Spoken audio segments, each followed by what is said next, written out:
What's going on, people? Welcome to United View. Welcome to my Flex's view on this Super League situation, man. Because, obviously me and Owen covered it a little bit this morning, and you guys had your say.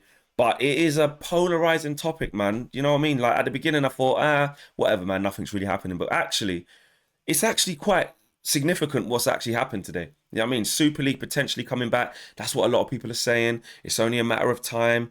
The greedy clubs are going to come back and start trying to get back involved in it again. UEFA and FIFA have been handed a big blow. And now that the path is clear, you know what I mean? The path is clear for A22 Sports Management Company. They're the development company that are behind this project. It is clear for them to come straight back in with another proposal for an ESL, essentially. And we're worried about that. And a lot of fans have been looking at the reaction online, people messaging me, people talking in the show, people on social media, all sort of saying like, well, what does this mean? And this isn't great. This isn't great. And when you break it down, when you actually break it down, it's not great. It's not great at all because it just opens the door, doesn't it? It opens the door for another proposal. And I always thought there was going to be another proposal. I think when the Super League collapsed like a pack of cards, right, and it all went to shit, I didn't think that's it. It's gone away. That showed them.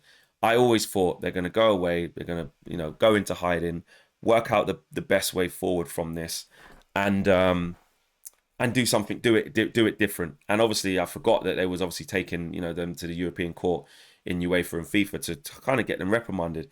And what it did show, I have to say, is what we said at the time, that FIFA and UEFA, their primary sort of function, their primary objective wasn't to speak up for us fans. We're not stupid. It wasn't to block sporting integrity. I know they said these things, but it wasn't. It was because someone was coming to F with their P's. Someone was coming to infiltrate them, break up their monopoly on football, on European football, on global football, in a way that we have never seen. They are the gatekeepers of football. We see that in the Champions League. We see that with FIFA, with how they set out the international tournaments and being the main governing body before it filters down to other governing bodies like the FA or like, whether it's Serie A or all the different leagues around the world, La Liga, etc., Bundesliga, which ironically their clubs didn't even sign up in the first place. But that's what this was about. UEFA and FIFA got peed off that somebody was trying to take what is theirs. It's our money, it's our game, it's our profit. We control it. Them four things. And all of that was at threat. And not only was all of it at threat, all the clubs that they have underneath, sort of within their organisation, within FIFA and UEFA, all the clubs that signed up to the Super League, apart from, like I said, the German clubs didn't, all those clubs that signed up also went against UEFA and FIFA. And what the European Court has said, which is actually true, is that the way that you scaremongered and the way that you kind of battled against this sort of alien force, this foreign object in the atmosphere, the way you battled against that was unlawful. And you know what? We said at the time, didn't we? How many times did we say, rah, if this was racism, or if this was homophobia, or if this was, any other discrimination within football in terms of stamping it out. If this was corruption, look at when you get all these charges when people get slapped with a little fine and stuff like that and they just keep it moving. If this was any of those things, we wouldn't see this type of stance from FIFA or UEFA. We were like, right, these men are talking about banning teams from competitions. Then you're not going to be able to go play for your national teams. Remember that? They were saying players can't go to their national teams. We'll make sure that, if, I don't know, so let's say the English teams get into it, England aren't going to be able to be in the Euros then, or they might not be able to be in the World Cup. If the players from France do this, if PSG sign up to this thing, then we'll make it even impact the international team so that the players can't go on international duty. And then it was like a scaremongering thing. And we're like, wow, if you use just a quarter of that to deal with any of the other problems in society that come into football, football will be a better place. So again, we were under no illusion. Us as fans, what were we shouting at the rooftops for? What were we angry for? Well, we were saying, listen, this is not what sporting integrity is. You should earn your place. There should be promotion. There should be relegation. And we were leaning on stories like Leicester, like Blackburn, whereby if these things if we didn't keep the sporting integrity how it needs to be and what it should always be, which is merit and earning your place wherever it is you're supposed to be, then we wouldn't have success stories and fairy tale stories like Leicester winning the league at 5,000 to 1. It would never ever happen because they wouldn't be allowed there.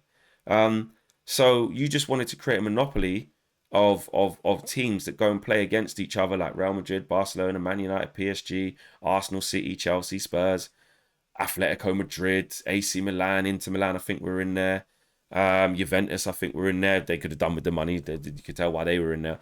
But this kind of exclusive, let's shut the doors and push out all the rest. And it was just disgusting. And we all was against it as fans. But we all knew the reason why UEFA and FIFA weren't doing it. What I will say that does worry me though, because again, we have to remember that actually the facts are is that the court said that both bodies were abusing their dominant position in the sport in UEFA and FIFA. So they abused their position, and like I said, by scaremongering and saying things that they couldn't necessarily lawfully carry through just to get it to be called off.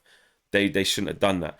But it is added to the ruling that it does not mean that the competition, such as the Super League, must necessarily be approved. So it's not like the courts are saying you have to let this happen, but they are saying there are ways and means and processes of which you oppose this happening. And the way that FIFA and UEFA did it was completely wrong. Now, for me, obviously, I don't want the Super League to ever exist, but football is changing.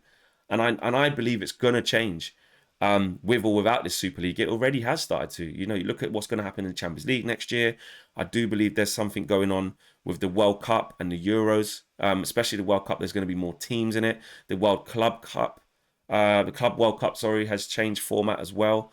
So there's more games. Look at the Nations League. The UEFA added that in. So there's more games. There's more money. There's more sponsorship. There's more opportunities. And that is what this is about.